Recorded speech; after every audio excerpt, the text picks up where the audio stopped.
Hi అండి, అందరికీ welcome to RK's kitchen. నేనైతే మా ఇంటికి వచ్చానని చెప్పాను కదండి. నేను నైట్ మా పెద్దక్క వాళ్ళ ఇంటికి తీసుకెళ్ళింది.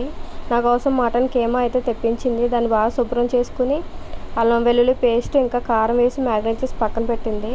దాని తర్వాత ఆయిల్ పోసుకుని ప్యాన్ పెట్టుకుని పసుపు అలానే కరివేపాకు వేసుకుని అది చిట్పట్లాడుతున్నప్పుడు ఈ మటన్ కీమాని అందులో వేసుకుని అందులోంచి వాటర్ సెపరేట్ అయ్యేంత వరకు కూడా మూత పెట్టి మగ్గనించుకుంది. మధ్యలో సాల్ట్ వేసుకుని వాటర్ అంతా ఇంకిపోయిన తర్వాత మసాలా దినుసులు అన్నీ వేసుకుని పేస్ట్ చేసుకుంది. ఆ పేస్ట్ అందులో వేసి బాగా మిక్స్ చేసుకుని ఆయిల్ సపరేట్ అయ్యేంత వరకు కూడా దాన్ని ఫ్రై చేసుకుంటూనే ఉంది, మూత పెట్టుకుని మధ్య మధ్యలో చూసుకుంటూ.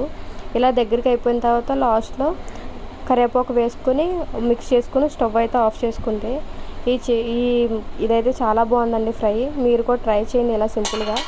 ఈ వీడియో కనుక మీకు నచ్చితే లైక్ చేయండి, షేర్ చేయండి, అలాగే నా ఛానల్ సబ్స్క్రైబ్ చేసుకోండి. Thank you for watching.